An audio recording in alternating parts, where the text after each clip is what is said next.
¿Escucha bien? Buenos días, doctora. Buenos días. Buenos días, doctora. Sí se escucha. Ya. ¿En qué habíamos quedado ayer? Si alguien me puede recordar alguna cosa para no, digamos, dejar de lado eso. ¿En qué habíamos quedado ayer? ¿Alguna pregunta creo que les hice? ¿Quién estaba en clases ayer? Nadie. ¿No recuerdan?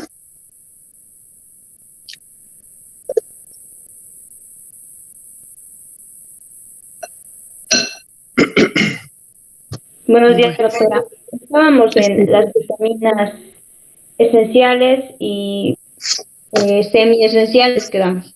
ujú. Ya.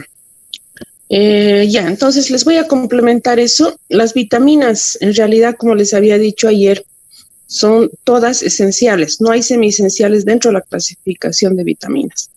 Ya a pesar de que la fisiología misma de algunas de ellas es más compleja, pero todas son esenciales. Después los aminoácidos, estamos con los semiesenciales, en especial los que más actúan especialmente durante el crecimiento del cerebro, la cistina, la tirosina y la taurina. Y entre los ácidos grasos, los semiesenciales, el araquidónico es el más fidedigno, y entre los esenciales, los otros, ¿no? Que serían el linoleico, el linoleico. Después hablamos también de los conceptos de macroelemento y oligoelemento, ¿no? Dijimos que oligoelementos son el hierro, el zinc, el cobre y bueno, otros más que existen, selenio, molibdeno y demás. Y los macroelementos, hablamos del agua, del calcio, del fósforo, del cloro, que está dentro del agua, el magnesio. Bueno, todos estos que vamos a ir viendo después y su incidencia en nuestra nutrición y también hablando un poquito del COVID. Por ahora lo que les dije es que íbamos me acuerdo que hablamos algo de la lactosa también, ¿no es cierto? ¿Alguien investigó la función de la lactosa?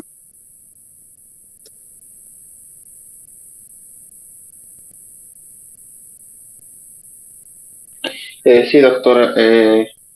Yo investigué y vi que la lactosa cumple funciones inmunológicas. Bueno, no la lactosa en sí, es la galactosa, lo que lo compone al carbohidrato, que es un Ya, carbohidrato más sencillo.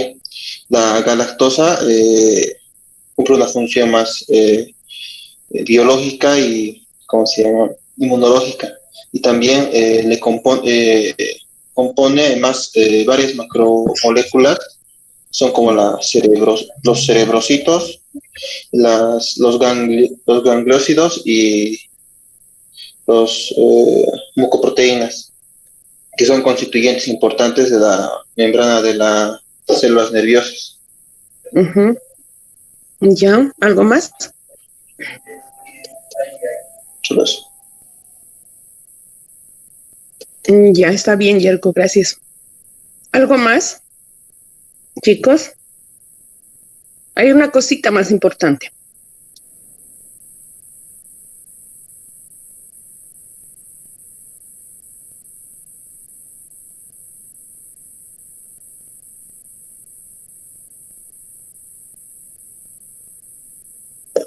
¿Alguna cosita más importante? ¿Nadie? Tal vez Esther.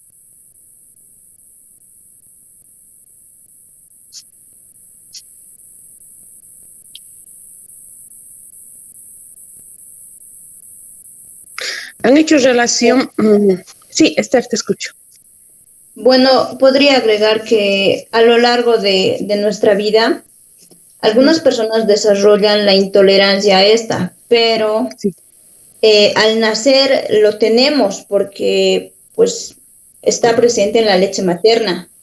exactamente, ya. Entonces, sí, es sumamente importante la galactosa en realidad.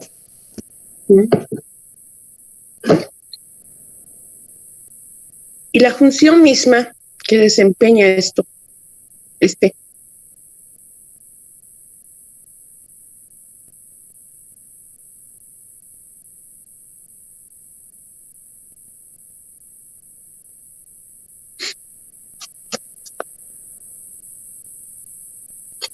En sí las enzimas, bueno, en todas, la lactosa en este caso, que es un componente también de la leche, ¿qué función tienen? La mayoría. A ver si les ayuda así un poquito. Degradar, ¿Qué? descomponer los macronutrientes a moléculas más pequeñas y simples. O sea, ayudan en la absorción de Digestión. estas. Exactamente, Sí, también. en la absorción. Ya. En este caso, si es la lactosa, ¿con qué vitamina estaría relacionada esto? La absorción de qué vitamina nos ayudaría más que todo, si está desde la leche materna, inclusive.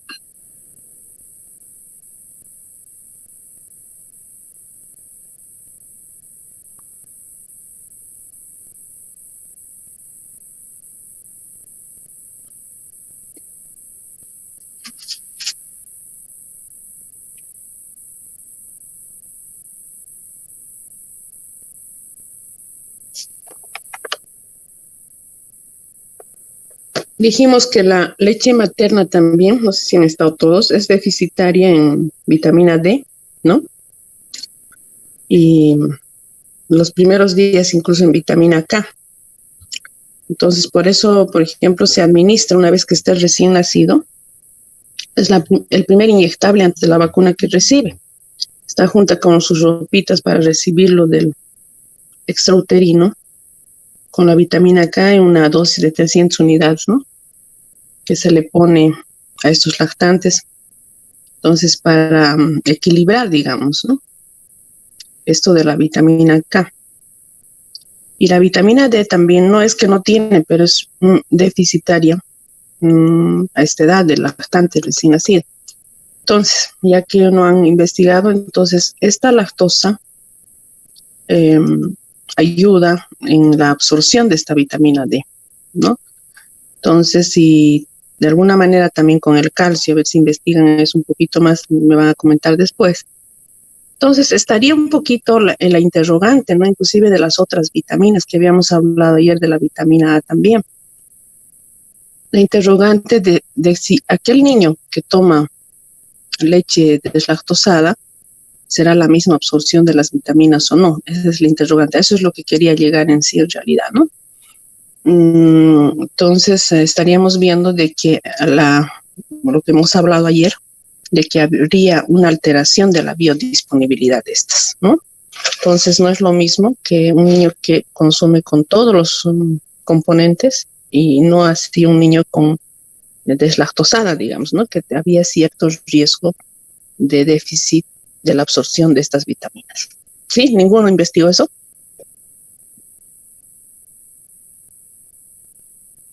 ¿Te he entendido? A eso quería llegar en realidad. ¿Sí? ¿Me han entendido, Esther? Sí, doctora. Uh-huh. Con la absorción específicamente de la vitamina A, dijo, ¿no? D más que todo. D, calcio, lo que tanto en boga dicen, ¿no es cierto? Que la leche es para el crecimiento, que el calcio, extra calcio, no sé qué. En realidad, la deslactosada no estaría haciendo esa función. ¿Ya? Bueno, y si habláramos de leches, también habría mucho que hablar, ¿no? Como la leche de soya, por ejemplo, ¿no?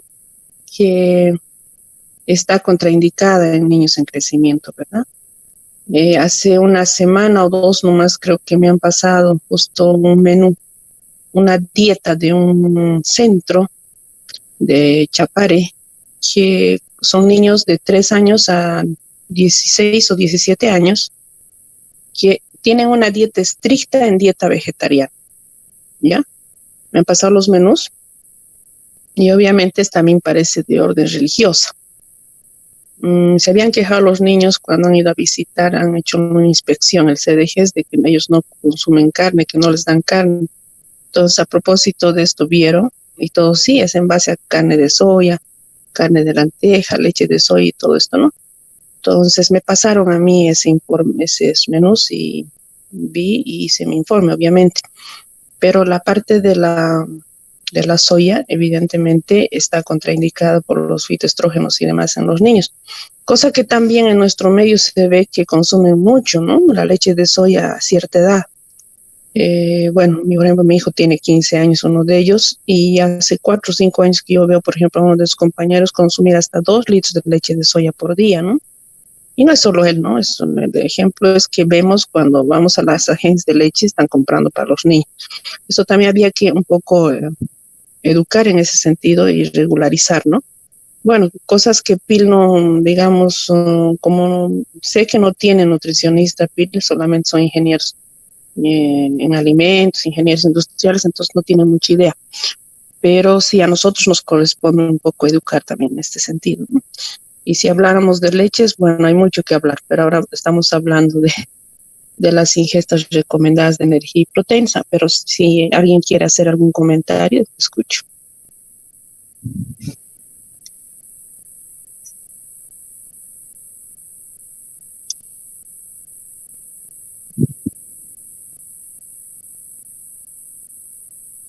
Licenciada, doctora, ¿y a partir de qué edad, hablando específicamente de niños, sería recomendable alguna vez, ¿no?, el consumo de productos a base de soya?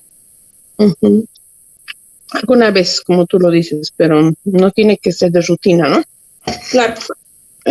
Después de los 18 años, generalmente, tendría que consumir. Por los fitoestrógenos especialmente que tiene. Claro. Bueno, en este sentido, por ejemplo, nos ayuda a las mujeres en menopausia, ¿no? Particularmente yo ahora estoy tomando en base a soya. Evidentemente no actúa al momento, pero es en 4 semanas y tiene, digamos, cosas positivas, ¿no? Porque al reemplazar con hormonas, por ejemplo, que nos da a veces el ginecólogo, que son los efectos secundarios a lo posterior son peores, digamos, entonces es mejor, por ejemplo, recetarle una menopáusica, ¿no? Una leche de soya. Pero no así en los niños, porque altera totalmente la parte, especialmente puede alterar la fertilidad. O tal vez síntomas precoces, qué sé yo, pubertad, todo esto está relacionado, ¿verdad? Pero hay mucho que hablar sobre la leche de soya, ¿no? Creo que tengo todo un texto de la leche de soya, pero sí hay que educar en ese sentido. ¿Ya? Bueno, entonces, ayer les dije que íbamos a hablar sobre el peso y la talla en especial de los lactantes, que está dentro los requerimientos nutricionales, porque nosotros tenemos que saber especialmente la edad, el peso y la talla, y de acuerdo a eso vamos a recomendar la energía media recomendada, que es en kilocalorías, las proteínas y las vitaminas. Entonces, lo primero que podemos hacer es clasificar los lactantes de 0 a 1 año, ¿no? Que son lactantes.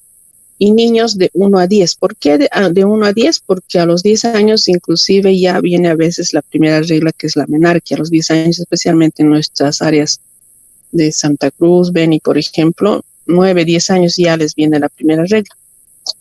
Y decir que son adolescentes a partir de esa edad, o 11 años, si queremos estar más cerrados, hasta los 18 años. O serían 3 grupos que vamos a ir manejando: lactantes, niños y adolescentes. Como les había dicho, el peso es fácil de calcular, porque un niño generalmente, ¿con cuánto de peso creen que ustedes nacen? Eso deben saberlo, ¿no es cierto?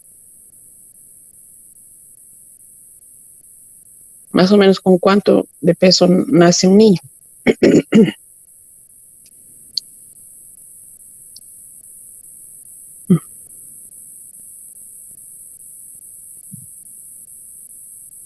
¿Cuánto es el peso normal más o menos que nace un niño? ¿Nadie sabe?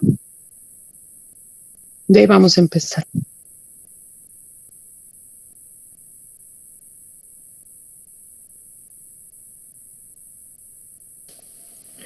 Es entre 2 y 2,5 o 2 y 3 kilos, doctora. Sí, alrededor de eso, José Andrés. Generalmente 2,800 para arriba, ¿no? Podemos poner un término medio de 3,400. porque si es menos de 2.500 ya estamos hablando de un peso bajo, un niño que está en prematuro, ¿no? Generalmente es de 2.800 para arriba el peso deseable, si así decirlo, ¿ya?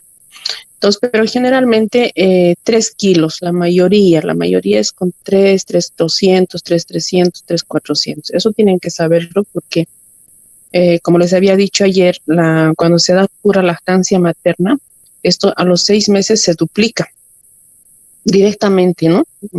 Como es el prodigio de la leche materna, en ese sentido, con solo leche materna, a los 6 meses se duplica, o sea, estamos hablando de 6 kilos. 6 kilos 500, 6 kilos 600. Es interesante ver esto, incluso la misma mamá se sorprende, ¿no? Que a los 6 meses solo con su leche materna se ha duplicado. Y esto, si el peso en el lactante era 3 kilos, hasta el año se aumenta a 3 kilos también, solo 3 kilos, ya no se duplica como en el caso de los 6 meses. Entonces, hasta el año, más o menos, llega a pesar entre 9, 10 kilos, inclusive en más de los casos, ¿no? Después, en los niños ya de 1, 3, 4, digamos, hasta antes de los 6 años, generalmente oscila de 13 kilos a 18 kilos el peso. Esto porque yo un poco ejercito, porque no tengo enfermera en mi consultorio y generalmente yo los peso a los niños, ¿no? Y más vienen siempre para control nutricional mis niños. Entonces, cuando un niño de 6 años pesa menos de 20 kilos, entonces yo ya estoy un poquito alerta, que bueno, con su peso, aunque el peso y la talla, digamos, sí, como hemos hablado, son parámetros no tan fidedignos porque varía también, ¿no? Dependiendo de las ingestas, si ha comido antes o está estreñidito o ha tenido diarrea, qué sé yo. Pero sí tenemos que tener más o menos una idea. Por eso es que les toqué el perímetro cefálico, que tal vez es el parámetro más importante para mí, porque yo les peso y los mido, sí, digamos, estoy contento porque a la mamá, al papá les interesa más que todo eso, pero cuando me ven medir el perímetro cefálico ahí un poquito se interrogan, ¿no?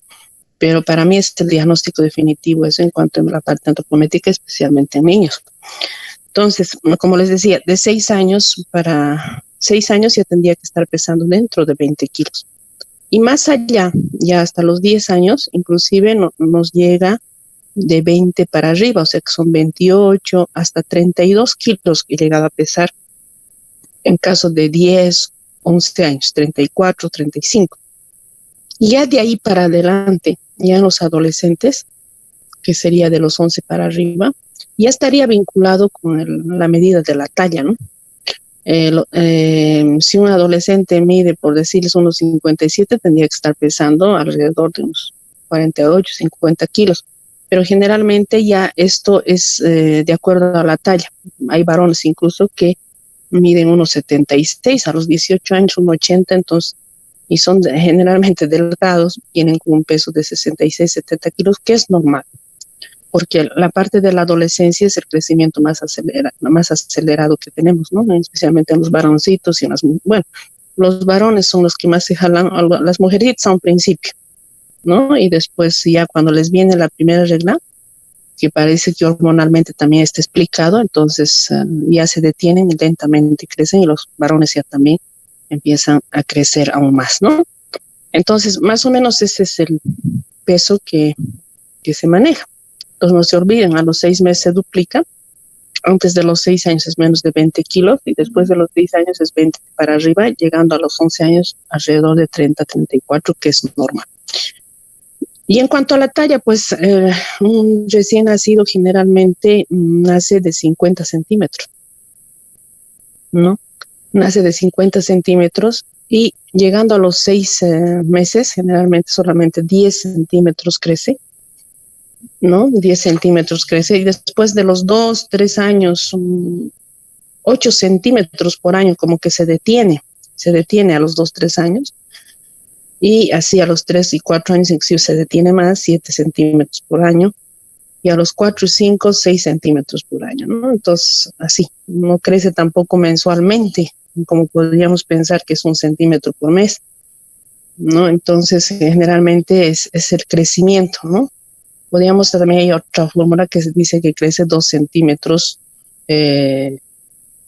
como se dice, 2 centímetros cada 2 meses. Pero como la parte del recién nacido es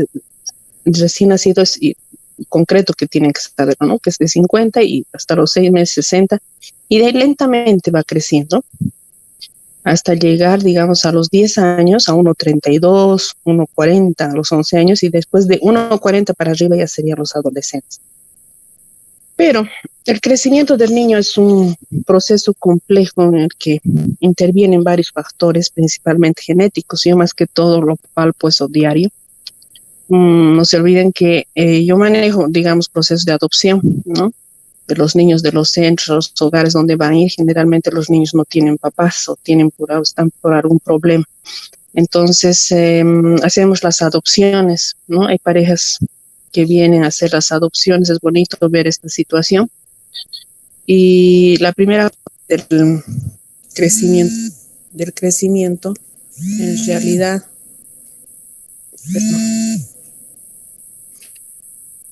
están llamando. ¿Se me escucha, no? ¿Sí? ¿Sí? Hola. Sí, doctora, se le escucha. Sí, porque había una llamada. Ya. Si bien el crecimiento de cada niño es diferente, les decía, en los primeros años de la vida ocurre un rápido aumento en la estatura y peso del niño que sigue un mismo patrón de crecimiento. Una vez nos preguntamos cuánto crece un niño en la infancia y cuánto medirá en el adulto. Esto les comento a propósito como les decía, de las adopciones. Hay personas, incluso españoles, extranjeros, que vienen sin ir lejos de acá mismo, ¿no? Gente que son altos, digamos, chocos, qué sé yo. Y les llegan a adoptar una niña del campo. Entonces, y quieren que crezca a la par como son ellos, ¿no? Entonces le dan todos los tipos de alimentos, vienen a preguntarme cuál es el requerimiento nutricional adecuado para que crezca, algunos ya incluso con tratamiento de zinc, ¿no? Pero esta parte de la genética, como vamos a ir viendo con los marcadores bioquímicos nutricionales y las partes de las patologías, vamos a ver que la parte genética es preponderante en todo aspecto, ¿no? Entonces, eso hay que explicarles un poco también a los papás, porque tienden a estresarse cuando los niños no crecen en algún sentido, ¿no? Hay parejas, por ejemplo, que el papá es sumamente grande y la mamá es pequeñita. Sin embargo, la niña salió el gen de la mamá, y por mucho de que le pongan actividad física, natación, comida y todo esto, entonces no llega a crecer como esperan los papás, ¿no? Entonces, esto hay que explicar un poco en ese sentido. No sé si saben bueno, primero hablaremos de los factores que intervienen en el crecimiento, ¿no? Aparte de la genética hay otros factores que incluyen, ¿no?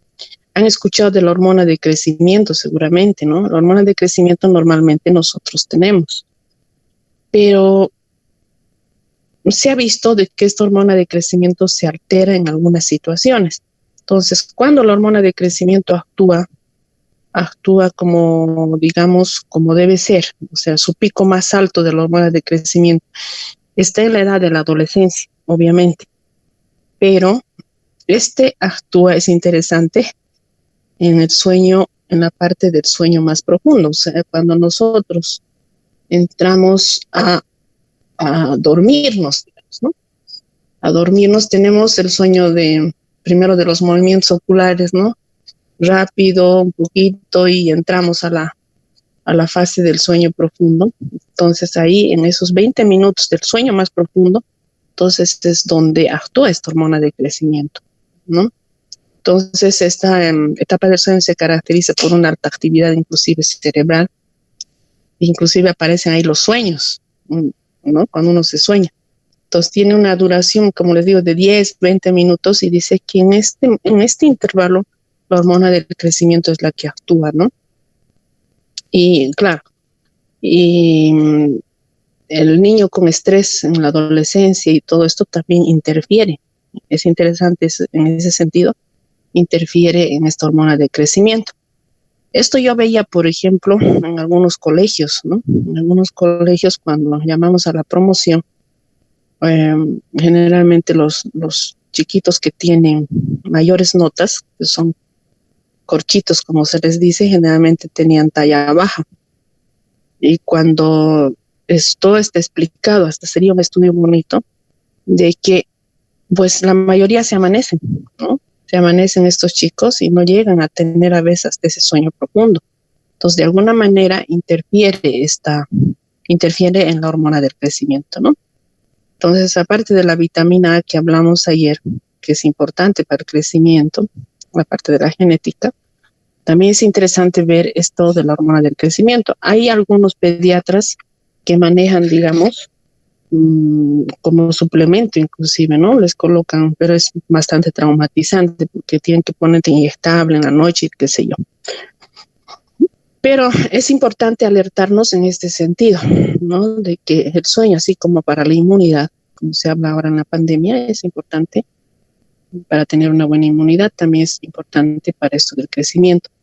Pues en esto del crecimiento hay factores, obviamente, también exógenos, nutritivos, obviamente, ¿no? Los papás dicen, mientras más le nutre, va a crecer más, ¿no? La práctica, como les decía, del ejercicio físico también nos ayuda. Pero esto de las hormonas es primordial también, ¿no? Y obviamente la parte genética y étnica. Ahora, va una pregunta a ustedes. Como les decía, el niño más o menos crece 50 centímetros, estoy diciendo, al nacer mide 50 centímetros, ¿no? Entonces, durante el primer año el niño crece más o menos diríamos como unos 25 centímetros, o sea, al año de edad estaríamos hablando de 75 centímetros de media, ¿no? De media, entonces, pero esto depende de uno al otro de acuerdo a los factores que les estoy diciendo, ¿no? Entonces, la velocidad del crecimiento producida al año anterior no se vuelve a producir a veces en el otro año porque hay ciertos factores que también interfieren, ¿no? Y así va creciendo lentamente.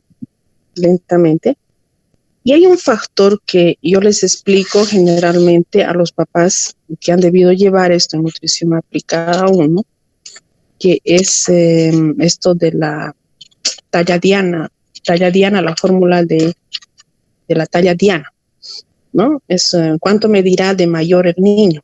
Entonces, esto es importante manejar, especialmente en estos niños que no crecen. Ahora, entonces, esa es la pregunta para ustedes. ¿Qué saben de la talla diana? Porque han debido llevar en nutrición aplicada aún, porque sé que han llevado la parte antropométrica nomás, ¿no? Se han especializado más que todo en eso, nutrición aplicada aún, la parte de antropometría. Entonces, ¿quién me puede decir qué es la talla diana? Doctora, específicamente con ese nombre que yo recuerde no hemos llevado, pero sí nos ha dado una guía en el que nos decía que el niño alcanza su máxima talla en los primeros 2 años de vida y que eso determinaba su talla ya de mayor. Entonces, tenemos eso y quería preguntarle, la licenciada Romy también dijo que la genética, hablando en porcentajes, influía en un 40% y el 60% determinaba, ya sea por eso nutricionalmente, la estatura del niño. ¿Qué nos podría decir con relación a eso? Está en lo correcto, evidentemente, como es más o menos repetitivo lo que me estás diciendo, lo que les estoy comentando en este momento, ¿no? Los factores endógenos y exógenos. Pero hay una fórmula que se llama la talla diana, donde se calcula la altura del padre y la altura de la madre. No sé, a eso les estoy yendo en realidad, ¿no? No sé si les han enseñado esto.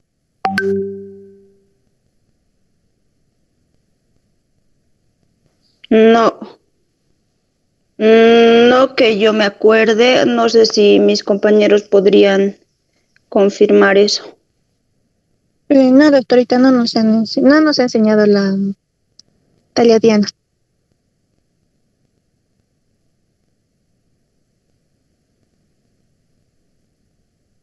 ¿O algún otro método, alguna otra fórmula para saber más o menos cuánto va a medir el niño en toda su totalidad hasta los 18 años?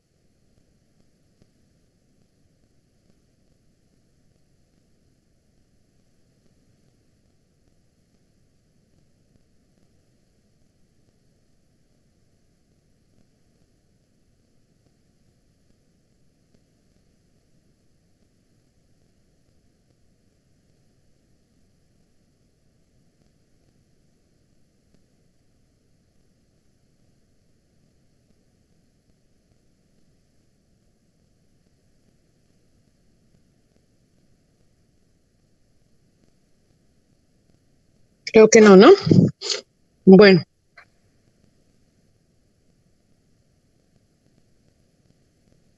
¿Les digo o van a ir a investigar?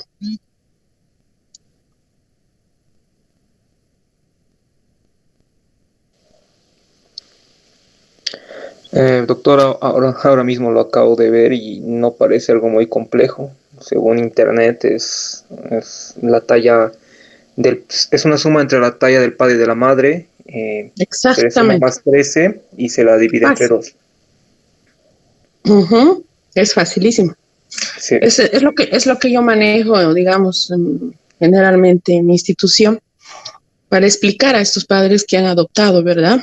Entonces, más o menos para que vean ellos que a qué edad, a qué altura va a llegar su niño, porque es la preocupación constante, ¿no? Incluso ya me vienen con recetas de, como les digo, de otros pediatras que les están dando zinc, les están dando vitaminas, hasta ya han usado, creo que hasta la hormona de crecimiento en algunos de los casos, que están en natación y todo esto, ¿no? Entonces, con eso de la talla diana, un poquito se quedan tranquilos, digamos, ¿no? Y como dice José Andrés, no es nada complicado, ¿no? Generalmente, en los varones, la altura del padre más la altura de la madre dividido entre 2 es generalmente, ¿no? Más 6.5 centímetros en los varones, ¿no? En los varoncitos. Y en las mujeres, la altura del padre más la altura de la madre dividido entre 2 menos los 6.5. Así de fácil, ¿no? Entonces, este cálculo hay que estimarlo, obviamente, entre más o menos 8.5 centímetros, que puede haber de variación, ¿no? Tampoco es tan exacto, pero unos 8.5 centímetros. Por ejemplo, a ver, les voy a dictar si tienen un lapicero por ahí. Por ejemplo, si el padre mide 1,70, no, 1,80, ya digamos, 1,80 centímetros, y la madre mide 1,68 centímetros. Ya, entonces, 180 más 168, ¿cuánto es? Dividido entre 2.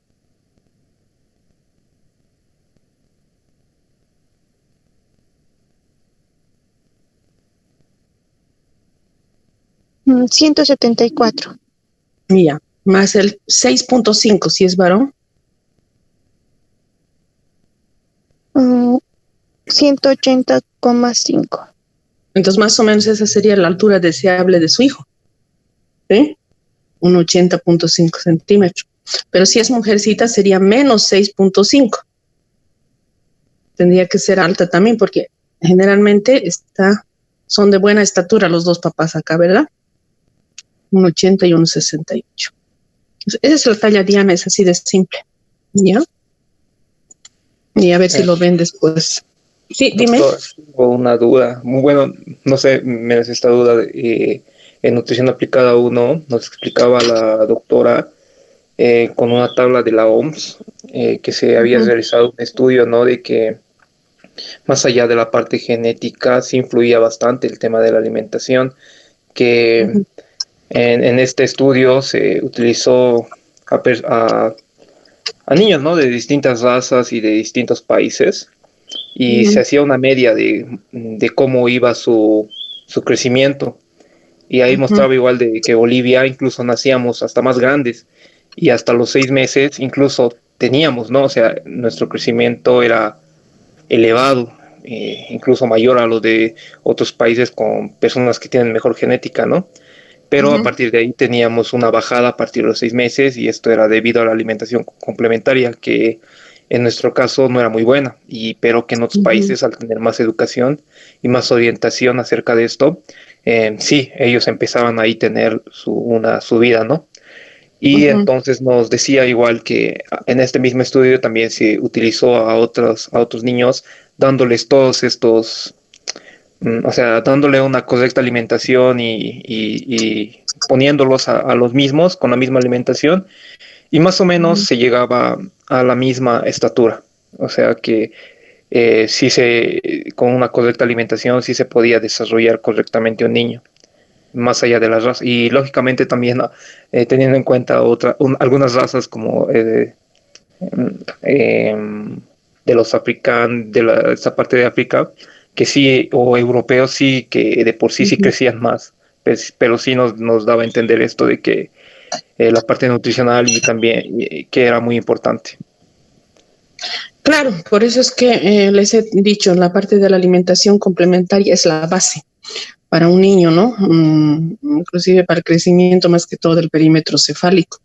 Por eso es que me he dado tiempo de repasarles un poquito acerca de eso, para que ustedes den una orientación, ¿no? Y la orientación nutricional desde que nace, en realidad, con la lactancia materna. Como les había dicho, incluso en mi institución habían estado comprando leches de fórmula, ¿no? Para algunas mamás que tienen sus bebés, entonces he tenido que pararlas. Entonces, en ese sentido, la educación es importante y obviamente no se puede dejar a un lado la parte nutricional, para eso estamos estudiando la parte de nutrición. Entonces, es la base en realidad la alimentación, obviamente es la base, pero como les había dicho hace un momento, no es la que define, ¿no? Define tampoco, porque esto de la hormona del crecimiento, por ejemplo, que les he tocado, está bien planteado, especialmente en los adolescentes. Si hacemos un estudio, pues sería bonito hacer tanta investigación que se puede hacer en nutrición. Y a mí me gusta, por ejemplo, dirigir, por eso los trabajos dirigidos, y creo que vienen bastante a buscarme. Me encantan, o sea, estos temas, ¿no? Donde se puede ver seguramente también esto de los niños que les decía, de los niños que se amanecen, de los niños que están con sueños alterados, también nos trae problemas, porque no tenemos que dejar de lado también lo que se dice ahora que estoy haciendo un trabajo dirigido con una de las chicas, son los modelos parenterales, ¿no? Los modelos familiares que se llama, de qué manera influyen en la parte nutricional del niño, ¿ya? Me refiero a modelos parenterales, a modelos familiares, en realidad ese es el término que estamos haciendo, en mujeres con problemas de violencia intrafamiliar, donde no está el papá, donde no hay dinero, donde hay problemas, ¿no? Entonces, en esto, obviamente, la parte nutricional también está alterada, ¿no? Es un tema que estoy dirigiendo actualmente ahorita a una de las chicas que estuve revisando anoche y yo le di la idea de que haga, porque, como había dicho el doctor Brunzer, mi docente del INTA de Chile, se ha hecho muchas cosas en el INTA de Chile para que crezcan los niños, alimentos en base a zinc, complementos de todo, pero sin embargo a veces la esencia está en la familia, ¿no? En la familia, en los modelos parenterales. Es interesante ese tema también. Claro, no hay que dejar de lado la parte nutricional. Obviamente el niño bien alimentado va a tener mayor defensas, va a crecer normalmente y todo esto, ¿verdad? Pero sí hay otros factores también, y por eso les complementaba, de que sí influyen en la parte del crecimiento de los niños, ¿no? Por mucho de que, digamos, tengan una genética normal de ambos papás que no son, digamos, muy bajos, digamos, ¿no? Pero sí, obviamente, para eso estamos estudiando la parte nutricional, es la base, pero también no olvidemos que hay otros factores que influyen en esto del crecimiento, ¿no? Aunque algunos he escuchado decir que talla baja es sinónimo de desnutrición crónica, también podría serlo, pero, y está escrito, ¿no? Y se les han enseñado eso, ¿verdad, André? Sí, doctora, precisamente eso nos enseñaron que sí. En general en Bolivia nuestra talla baja se explicaba más que nada por la desnutrición crónica que se sufre, ¿no? En gran parte de nuestra población. Sí, hay mucha desnutrición crónica. Pero les digo yo, el perímetro cefálico también es un factor que directamente relacionado con la desnutrición crónica. A veces se escuchan los papás y cuando vienen y yo pongo los diagnósticos de desnutrición crónica y me dice, pero nadie me había dicho eso, ningún pediatra me había dicho que tenía desnutrición crónica, a ver, explíqueme, ¿no? Entonces hay que poquito también explicarles en ese sentido porque se alertan ellos, ¿no? ¿Qué me está diciendo? Porque yo le estoy dando toda la alimentación que se pueda. Y es lo que pasa que ellos han adoptado los niños a veces después de los 6 años, ¿no? No antes. Entonces ahí está mal manejado todo lo que han dicho, ¿no? La parte de alimentación complementaria, la parte de los nutrientes, todo ahí está mal manejado de abajo, ¿no? Entonces, por mucho de que ellos a los 6 años para arriba quieren hacerles, en términos vulgares, embutirles con todo lo que se dice, no se va a poder a veces ya rehabilitar, especialmente lo de la cabecita y la talla, ¿no?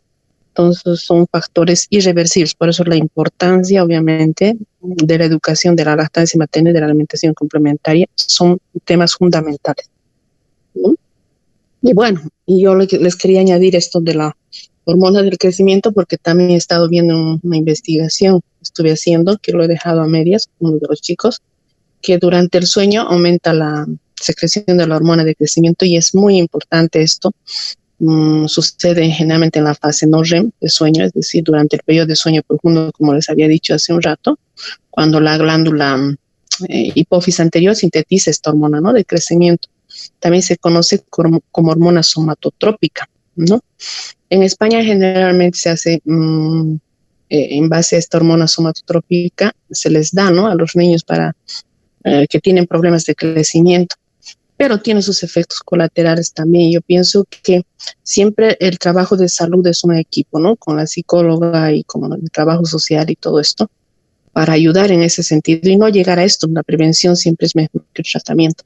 Entonces, es bueno a veces cuando tienen problemas de sueño regularizar este sentido y estar alerta, no dejarlo un poquito así nomás, ¿no?, de que no esté durmiendo bien el niño tampoco, ¿no? Porque trae lo posterior, no solamente la parte del crecimiento, que también claro que es un factor importante, sino también alteraciones neurológicas y alteraciones psicomotoras a lo largo después del crecimiento del niño, ¿no?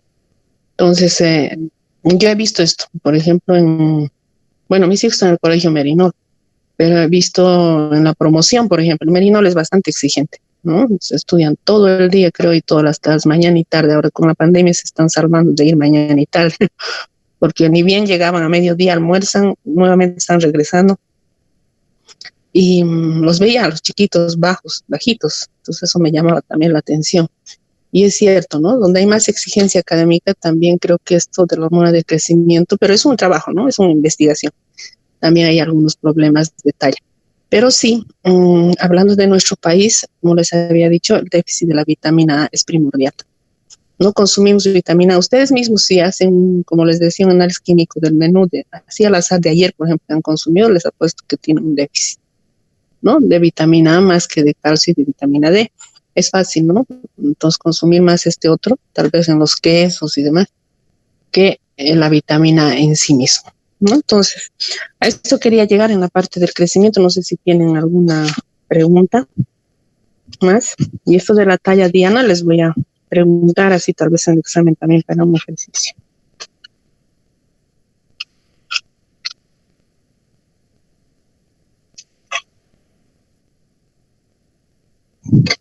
Doctora, yo tengo una pregunta. En base a su experiencia, bueno, una cosa puede decir la teoría, otra la práctica. Por eso, en base a su experiencia, con todos los niños que ha visto, ¿se ha normalizado mucho la talla baja?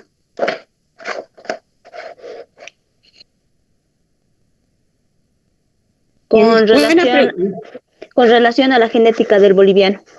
Bueno, aquí sí, buena pregunta. En realidad, especialmente ese es el problema que a mí digamos, tal vez ya tantos años estoy trabajando con los centros y ha sido para mí mucha experiencia realmente, porque he visto, ¿no?, de que las tallas y los perímetros cefálicos, como les había dicho hace un rato, son irreversibles a partir de los 6 años. No he tenido, digamos, bueno, también está escrito que es irreversible después de los 6 años. Hemos tratado de que se normalice un poquito la talla, quizás, que no sean tan bajitos, pero lamentablemente el perímetro cefálico es irreversible, lamentablemente. Y esto es a veces que los papás que han adoptado salen frustrados de mi consultorio en alguna situación. Incluso me estás haciendo recuerdo de un papá que no se daba por vencido, ¿ve? O sea, tenía un perímetro cefálico de 47 de un año y su niña 48, no me acuerdo, pero su niña ya tenía 6 años.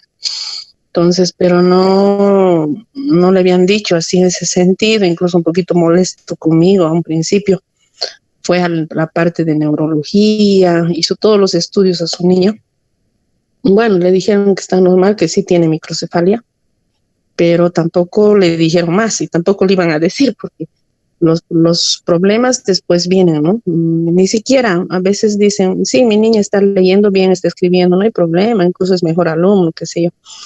Pero aparecen ya después de los 18 años, ¿sabes? ¿No? Problemas de razonamiento o otro tipo de problemas del coeficiente intelectual, ¿no? Entonces, sí, es buena pregunta. No, la parte del perímetro cefálico especialmente es irreversible, pero la parte de la talla podemos mejorarla, así como dijo José André con los nutrientes y demás, podemos mejorarla, pero no llegar a un crecimiento óptimo como quisiera.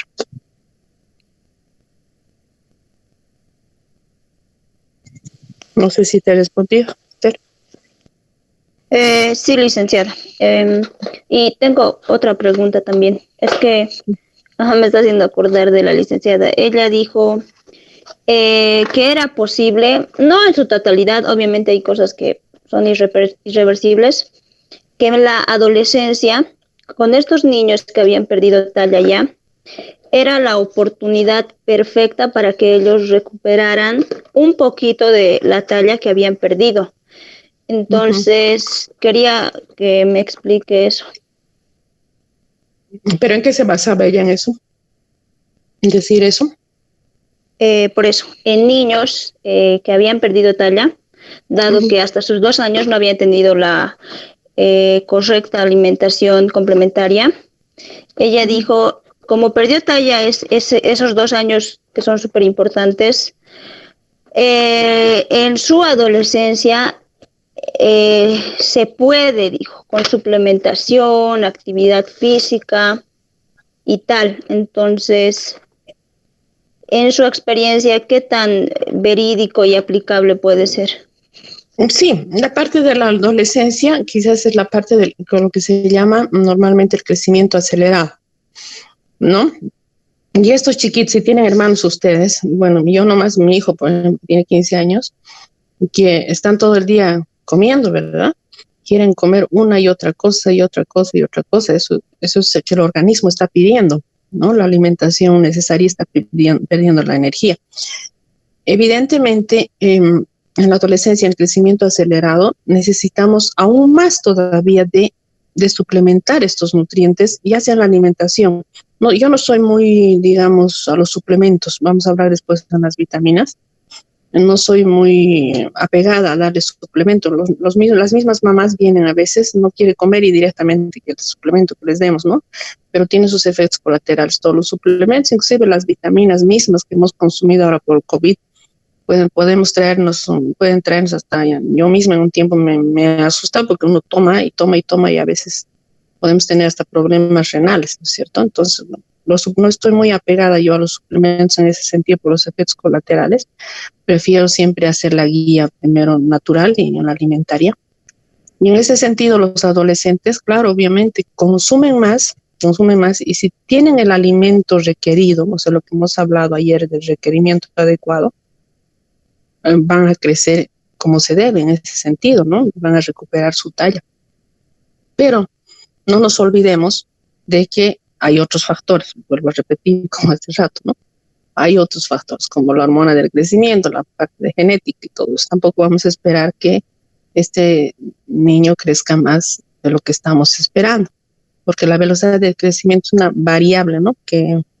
Variable que tiene varios factores y además que modula también los requerimientos nutricionales del mismo. Como les digo, el mismo pide, ¿no? Pero hay algunos adolescentes también, y eso estábamos también comentando hace el sábado con las mamás, generalmente consumen más comida chatarra, ¿no? Que hay que cuidar también en ese sentido. No están muy acostumbrados los adolescentes, ahora hay que educarlos en consumir, digamos, una alimentación saludable, ¿no? No me van a dejar mentir, si tienen hermanos ustedes, es difícil a veces hacerles consumir la fruta, ¿no es cierto? La fruta y verduras y demás. Evidentemente, ellos prefieren comida chatarra, entonces hay que tener también cuidado en este sentido, porque la parte de la energía en kilocalorías en el adolescente generalmente llega hasta 3.000 kilocalorías, ¿no? ¿O no? ¿O qué dicen ustedes? Hasta 3.200 kilocalorías llega. ¿Sí? Sí, doctora.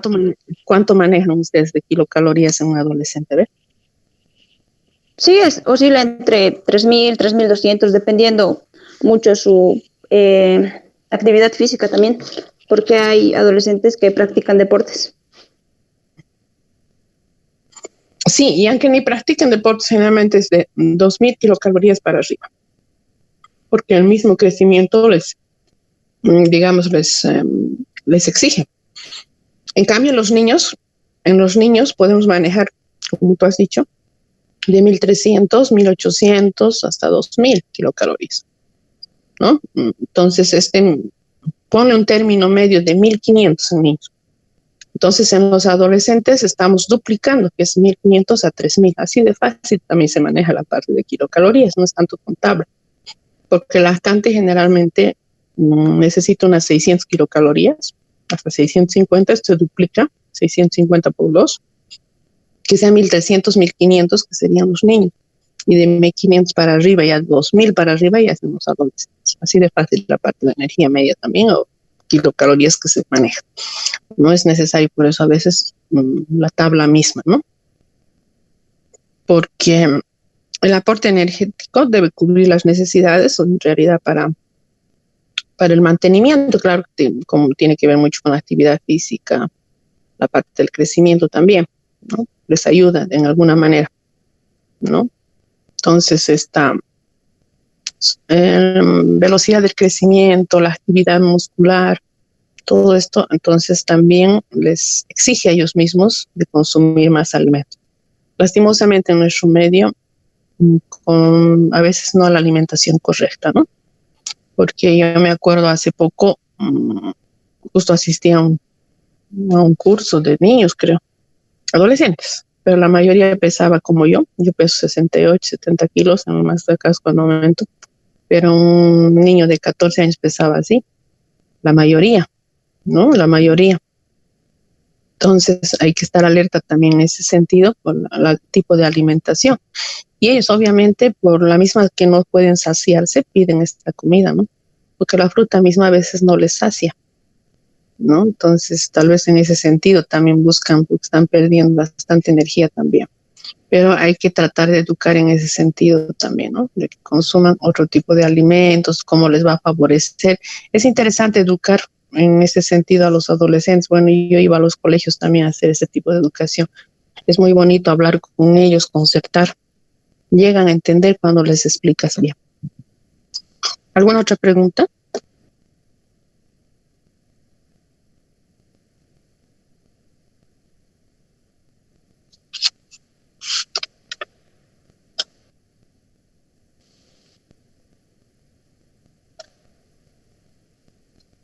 Bueno, ahí lo dejaremos entonces. Vamos a hablar de proteínas el viernes, de ingesta media de proteínas, que esa es la parte más importante, de que hay que regularizar también la proteína. En nuestro medio, como cuchabaminos, consumimos bastante proteína. Un plato de chicharrón nomás, por ejemplo, es exceso de grasa y de proteína. Estamos acostumbrados a eso, a decir a veces que la mamá le diga solo terminar la carne, no importa lo demás. Entonces, a veces estamos haciendo a veces un daño en vez de un beneficio. Entonces, vamos a hablar de proteínas, algo de vitaminas. Ya la vitamina A podemos tocar en toda su composición, la D, la E y la K. el día viernes, ¿ya? No sé si tienen alguna pregunta hasta ahí. No, doctora, pero sí me gustaría tocar más acerca de la vitamina A y en especial esto acerca del crecimiento, ya que bueno, al menos en lo que yo vi, en la mayor parte de la bibliografía que podemos encontrar acerca del crecimiento, hacen más énfasis, ¿no? En lo que es el hierro, el calcio y el zinc. Y algo de las pocas cosas que puedo leer de la vitamina A respecto a esto del crecimiento es que en una parte decía que se asocia a la capacidad que es, o sea, cuando ayuda a que la vitamina A ayuda a que puedas utilizar los depósitos que tienes de hierro y cuando hay deficiencia se dificulta esto y también puede llegar a producir anemia, pero en general no vi mucho acerca de la vitamina A en esta parte del crecimiento. Sí, lean un poquito. Yo les daba solamente las tablas y los requerimientos antes, pero con esto de la pandemia me he dado el trabajito un poquito de recordar y repasar también la parte de la funcionalidad. Parece que les ha gustado en ese sentido porque hemos hablado de cada vitamina y su funcionalidad específica, inclusive por el COVID mismo, cómo ha actuado el zinc en la replicación del virus, el calcio, el fósforo, el manganeso, ha sorprendido mucho en este tiempo. Entonces vamos a ir con calma con cada vitamina. Lo único que me está preocupando, según el cronograma de actividades que tenemos de la carrera, creo que el primer parcial ya tendríamos que estar tomando la otra semana o el viernes. Entonces, en ese sentido me está preocupando un poquito esto, porque a mí no me gusta avanzar rápido. Para mí sería fácil llamarle a la representante, de darle texto y tomar el examen, pero no me gusta que se vayan así. Eso voy a ver, o tal vez tendríamos que hablar a nivel de, no sé, de los estudiantes, que un poquito se modifique esto, o están ya adelantados en las otras materias. No, doctora. No, doctora, recién vamos a dar el día lunes de dietoterapia. Pero ahí está, ya van a dar de dietoterapia, entonces se han corrido. ¿No? Sí, Entonces, la Alice nos dijo recién ayer, el día de ayer, que íbamos a dar el día lunes. Todos nos quedamos sorprendidos igual. entonces les ha dado solo el texto, yo creo, porque la señora era semana médica, ¿no ven? No sé, porque, bueno, para mí sería fácil, como dicen en otras carreras, les dan el texto, lean y listo. Pero ojalá no me retrase mucho porque me falta todavía. Y si es que es vitamina por vitamina como quiero darles, entonces vamos a tardar un poquito y después va la parte de las encuestas, ya que les puedo dar nomás ya el texto para que lo lean y lo hacemos en una semana, eso y damos, digamos, a más tardar de esta semana, la otra estaríamos dando el otro viernes, tal vez recién, si es que un poquito me apuro inclusive. Ay, no sé, estoy preocupada, porque a mí también me han dicho que llamando yo creo. Me han dicho que hay que tomar. Ya. A ver, trataremos de avanzar pues rápido el viernes en vitaminas, no sé. A ver si hablan, pero chicos también. A ver si se puede recorrer un poquito ese cronograma, no me parece. ¿O qué dicen ustedes? ¿O quieren dar de una vez nomás de exámenes así nomás? No, estaría bien recorrerlo porque así avanzamos un poco más de la materia, sí, pero, y la entendemos mejor. Sí, pero sí, doctora. A ver, yo también creo que sí. O sea, haremos el avance con calma, entenderemos bien y luego damos nomás el parcial. Sí, porque el segundo parcial es para mí la base de mi materia. Esto, digamos, esta parte de requerimientos y entra también de salud pública, lo que es encuestas, eso que a mí no me interesa, la verdad, mucho, porque, bueno, a lo posterior después solamente hacen la historia dietética y creo que se repite incluso en otras materias, no sé por qué le han puesto al plan global, pero yo soy dueña de mi materia, o sea, que les voy a dar y pienso lo que ustedes van a utilizar, lo que les va a servir. Pero a la parte del primer parcial entra estos de encuestas, tendría que darles nomás a la representante tal vez la otra semana para que lo lean y así rápido entramos. Pero esta parte de requerimientos quisiera darles un poquito más detallado, ¿ya? Entonces, estamos en contacto. ¿Listo? Hasta el viernes, doctora. Entonces. Hasta el viernes, chicas. Doctora. Hasta el viernes, doctora.